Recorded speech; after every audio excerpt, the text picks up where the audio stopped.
Por muchos años estuve afuera de mi ciudad natal, Colima.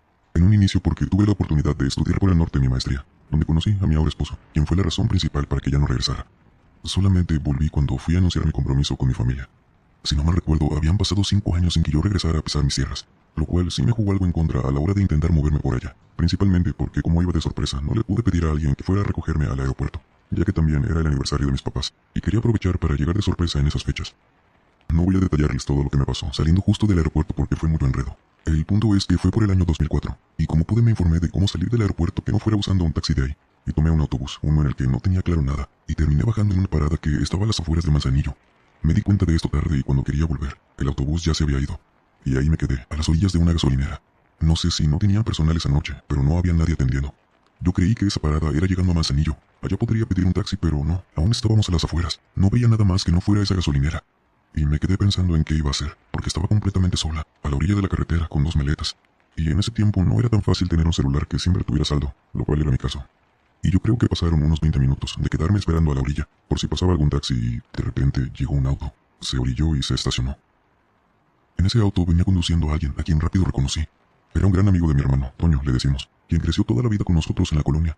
Y a pesar de que lo veía feliz de verme, al igual que yo, él no se bajó del auto.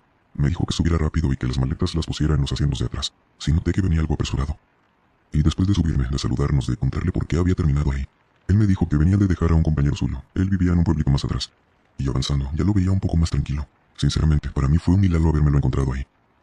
Él me dijo, cuando ya estábamos entrando a la ciudad, que serían ya las 12 de la noche, que cuando venía manejando, acercándose a la gasolinera donde me recogió, solo se dio cuenta de que yo estaba ahí porque vio a muchas señoras caminando hacia la gasolinera. Yo le pregunté qué tenía de malo. De hecho, hasta le dije que no las había visto. En ningún momento vi a nadie más.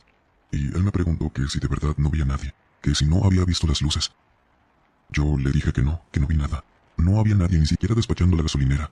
Y él me contó que cuando iba acercándose a donde nos encontramos, vio a lo lejos cómo iban unas lucecitas como flotando al costado de la autopista, por entre el monte, que le llamó mucho la atención y cuando ya iba más cerca de ellas, vio que eran puras señoras, todas sin una sola prenda, y que a todas les brillaba la cabeza.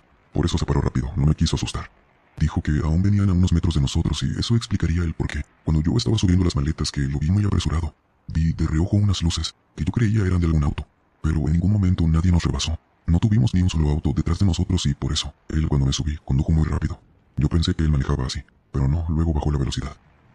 No supimos qué eran entonces esas personas que dijo que eran como unas 10. No sé si de casualidad esas mujeres iban hacia donde estaba yo. Me alegra no haberlo descubierto, pero esa fue mi experiencia.